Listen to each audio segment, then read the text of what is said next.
Hello, everybody. Welcome back to the Playbook Sports Podcast. I am your host, Nate, per usual. Sitting next to me on my right here for the first time in studio, we've got my brother, Ben. How you doing, buddy? Hey, thanks for having me. Yeah, good to see you. Good to have you. Good to have you. Absolutely. Something new for the channel. This will be the first one, hopefully of several. Honestly, I'd be happy to do this just about every week.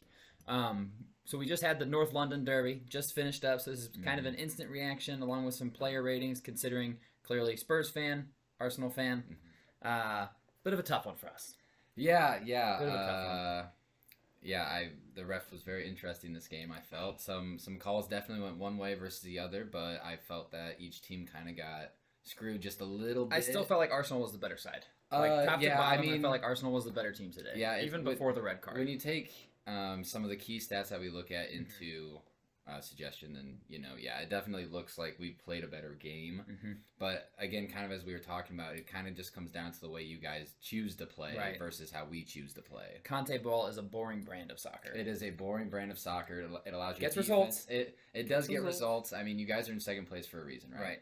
So it allows you guys to sit back and kind of absorb pressure. But our front three today were just full of energy, and how much can you absorb? How much can you absorb? I said it after the first 20 minutes of the game. I was like, Gabriel Martinelli looks electric. Yeah. And he was. He was so good. He was non-stop energy and just pressing us and splitting the two defenders like we talked about. Yeah. He looked so good. The numbers are not pretty. 22 shots, 9 on target for Arsenal compared to 7 shots, 3 on target for Spurs, one of those being obviously a pen. Right. 65% possession Arsenal, 35% possession Tottenham. Numbers speak for themselves. It was ugly. Even before the red card, I was not impressed with how we looked. Just didn't seem like we ever had the ball in our attack. I don't know how many times Son touched the ball, but it couldn't have been that many. It didn't. I didn't hear his name get said a whole lot, and I was kind of looking forward to see how he played. Yeah, not good, especially coming off. I think his last Premier game was the one he scored a hat trick in. Yeah, and then it's like, okay, what's the follow up? Yeah, what's the comeback? An absolute dud. So diving a little more into the game, we are going to go through our player ratings that we have just off of instant analysis, how we felt about them playing. These are sort of based on stats a little bit, but we'll dive right into them. And I will let you go first as the winner. You can go ahead and give us your player ratings. Oh, wow. So Gabriel Jesus, our striker for the game, had a goal. Incredibly active on the field, very aggressive. So I'm giving absolute pest. Yeah, so I'm giving him an 8. I couldn't really decide between an 8 or a 9. I didn't feel he deserved a 9, but definitely an 8. Yeah, definitely. It's good. Martinelli as well, our left winger for the game. I gave him a 7. He contributed a lot and he played really hard. I didn't really feel he didn't really. And he did have an assist, but.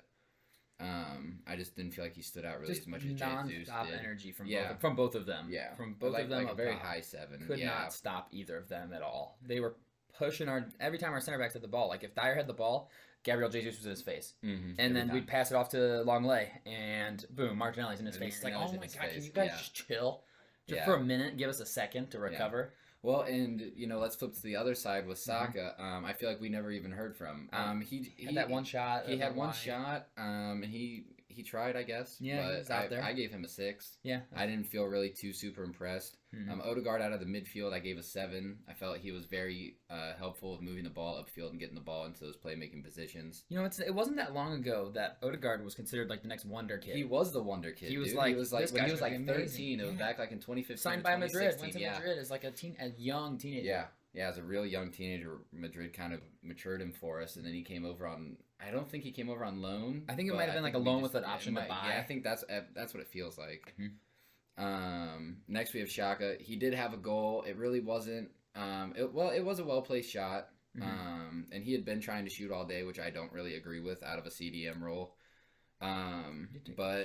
But I do give him a 7. That finish was nice. The finish was nice. Crossbody. He beat Lloris low. Yep. It was nice. It's a good goal.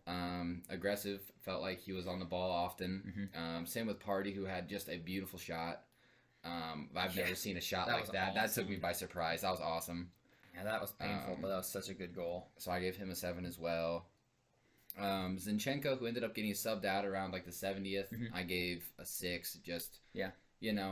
He played his position well. It's not like he did anything wrong per se, but didn't really stand out or shine. Gabriel, one of our center backs, ended up Did he end up with a yellow, or did he not get a card? I think he did end up with a yellow, but I'll double check here for you real fast. Martinelli and Saliba. Nope. No yellow. So surprisingly, he did not get a yellow, but he was incredibly scrappy all game. He gave up a pen with an awful tackle. I gave him a 4. He is the worst player out of my ratings for sure. Saliba right next to him with a 5. Yeah, he got a yellow card. Didn't really feel him on the field, which is neither a good nor a bad thing. Right. But I'd like to take pride in our center backs, and I couldn't do that today. We have White, who played at right back. I gave him a 5. Just kind of the same. Again, didn't really do a whole lot. Yeah. Ramsdale, I gave an 8. He only had 2 saves, which might not warrant an 8 to some people. But one of the saves he made early on was really so crucial, and I really think that helped keep a lot of the tide in our favor. Yep. Like, I think if that goal had gone in, I think we would have seen a very different outcome. Yeah, would have changed it, because then we obviously drop our defense even further back. Like, you got 10 guys standing in the net and one guy chasing the ball around, well, probably. If that goes in and you assume you still get the penalty, that makes it at least a 2-1 game. Yeah. And then who knows if we have the energy to come back Royale to make it the red card there. Yeah, and Royale doesn't get a red card. I mean, it's a completely different game. Yeah, Ramsdale had a really nice save. He was kind of like we said earlier, he was kind of adopting that sweeper-keeper role that Neuer runs for Bayern Munich. Yeah, he was playing real close to the edge of the box. He was meeting Son on a couple of those balls, which other goalies, again, I'm not sure if other goalies would have made those same plays. Yeah, but if they don't, I think Son puts it in. Yeah, definitely. So I mean, there's probably a couple moments that we could really look at to be like, okay, well, or maybe they show up on the stat sheet. But if you watch the game, it's a big moment for one side or the other. Yep. Yeah, I think those are all good ratings. I can't disagree with any of them. I might have given Martinelli an 8 just because I thought he looked absolutely dynamic, but 7 is right there. I agree with all of those. And yeah, there's never a problem. Like, if you don't notice the defenders, that's always a good thing. Plus, we never had the ball, it felt like, which the stats will back that up. I know at the end of the first half, it was 59% and like 41% possession-wise. So then that just obviously got worse with the red card. Yeah. My ratings for Spurs are less kind. I was disappointed by this performance, considering we were obviously in second place coming into this game, down by a point. The red card felt harsh on Royale, but at the same time, that's kind of, a high ankle. When it was studs up, too, you're in Arsenal Stadium here.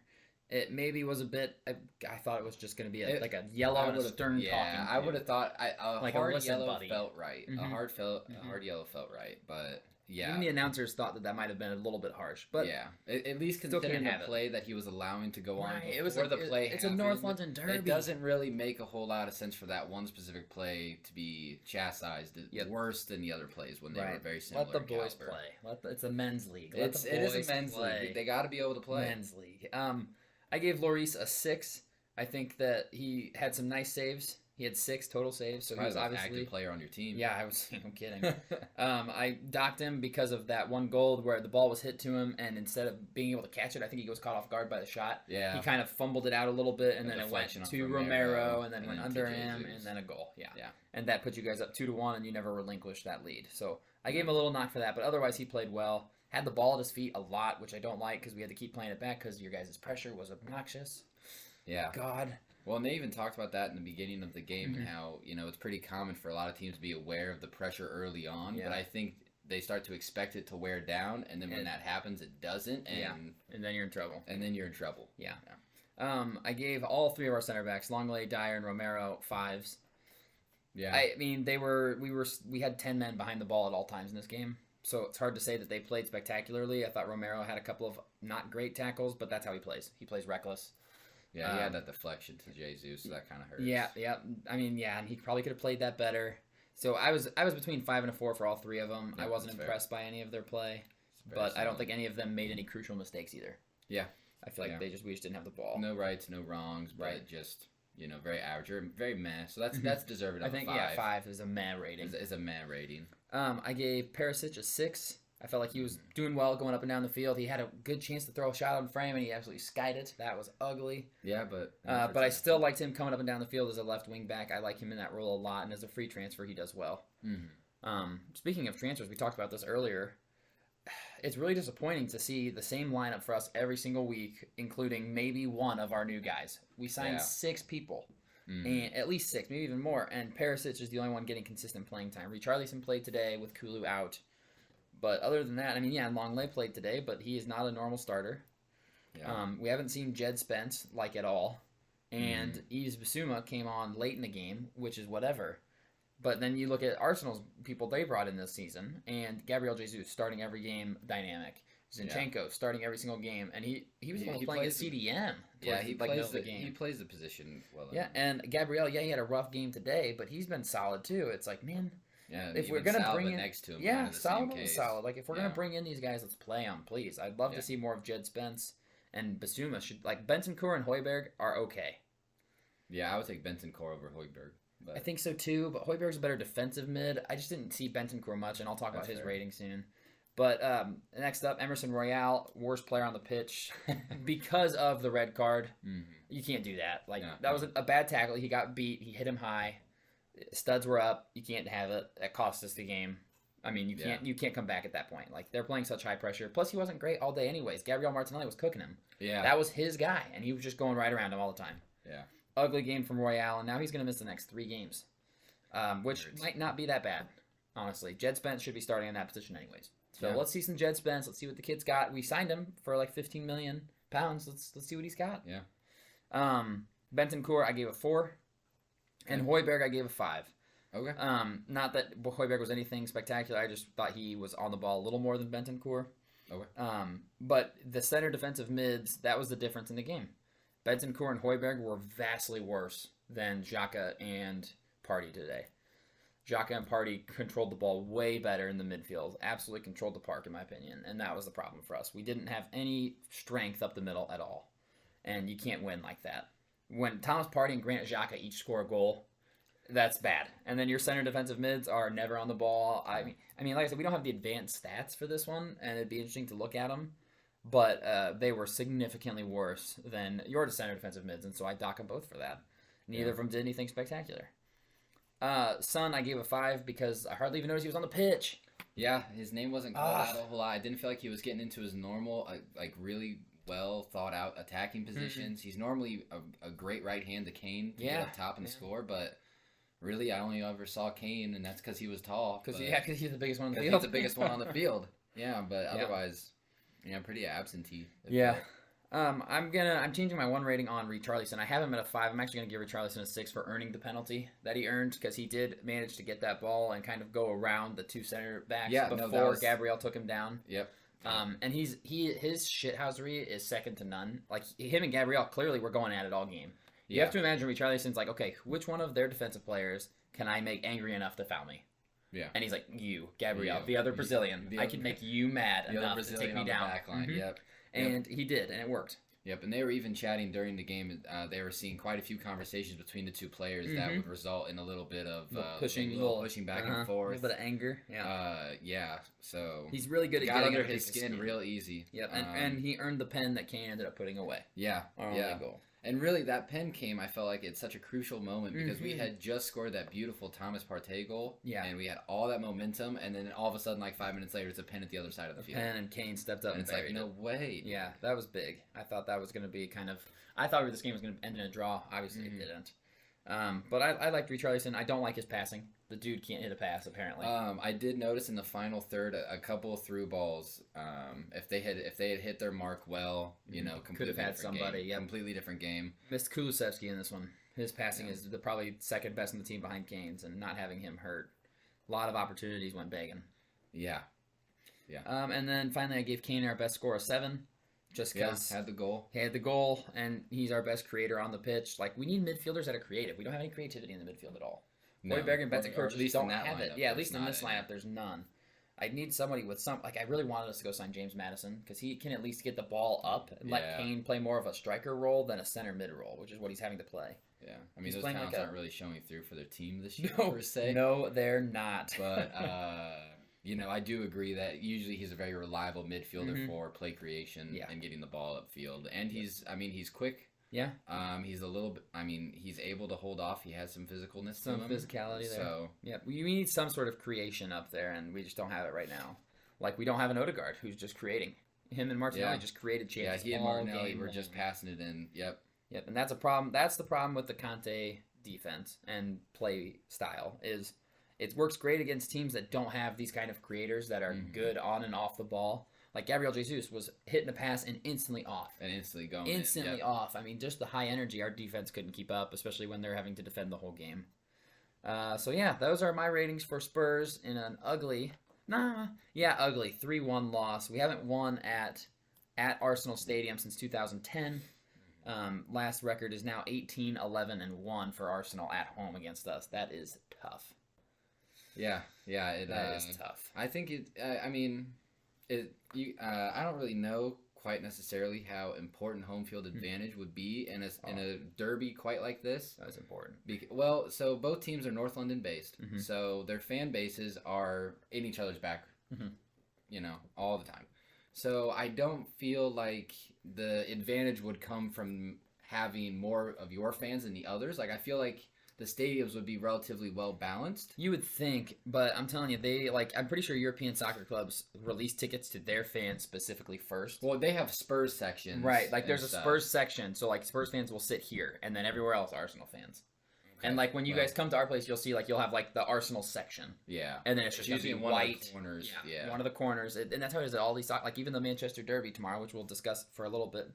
I want to say that one's going to be at the Etihad. It is. It's just going to be blue, and then a little section of red. That's just how it is. I don't know how they managed to do that because that doesn't happen in American sports.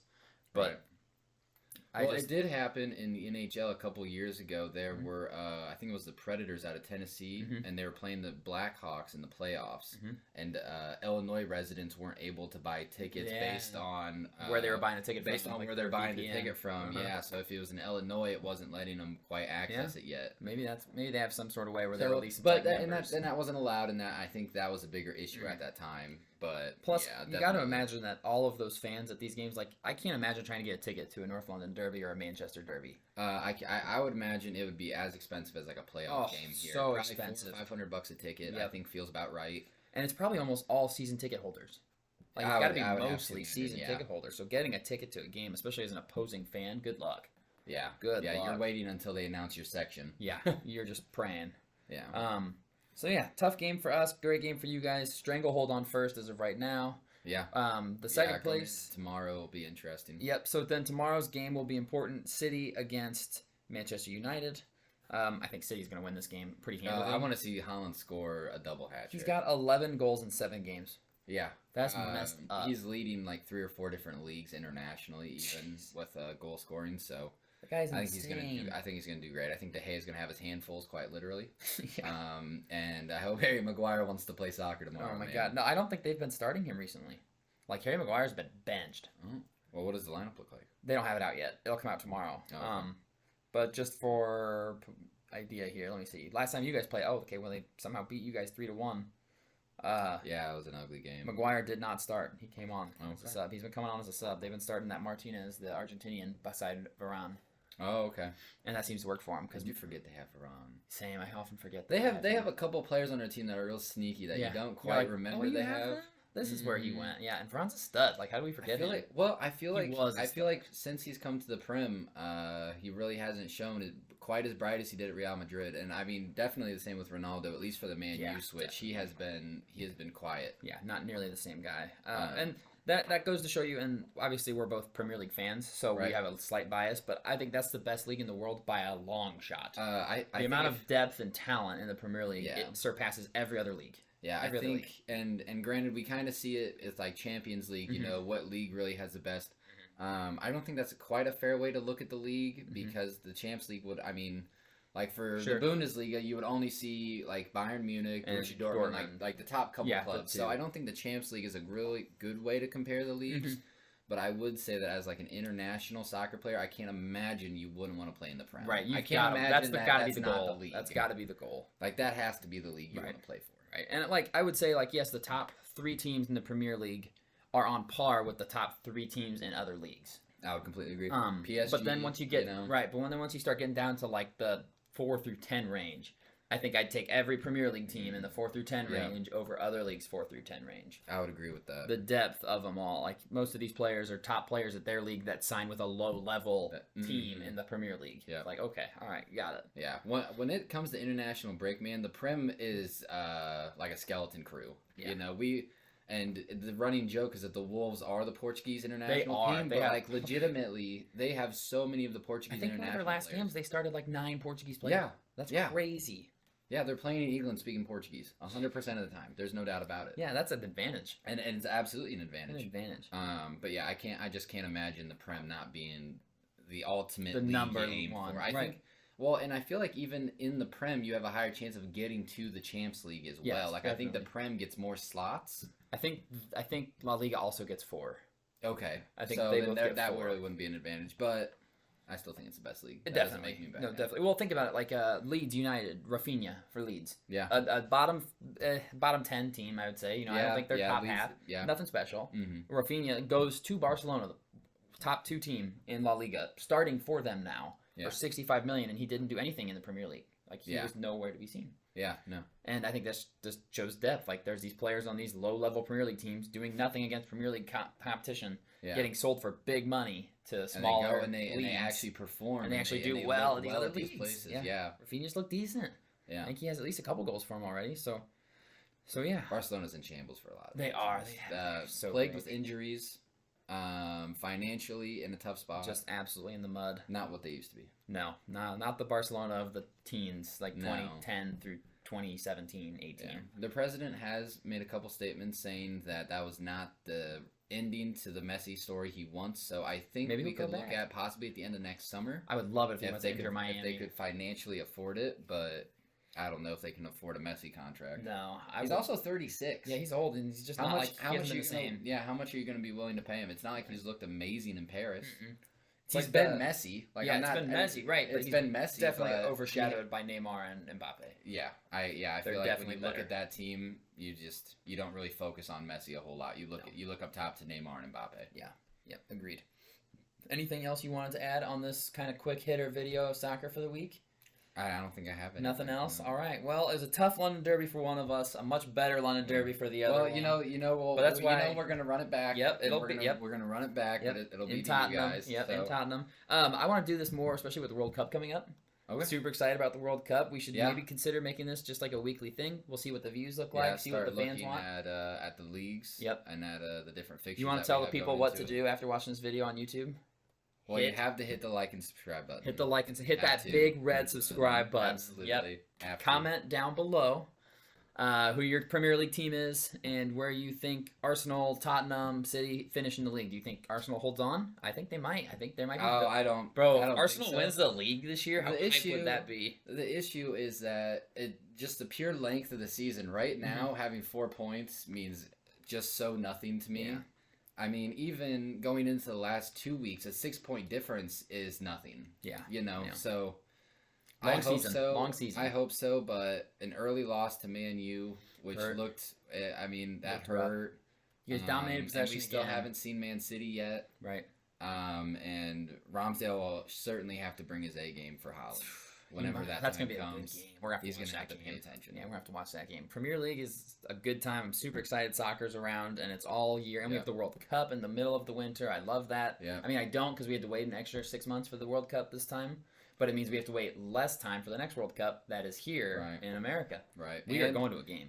Well, and the World Cup, I believe it's in Abu Dhabi.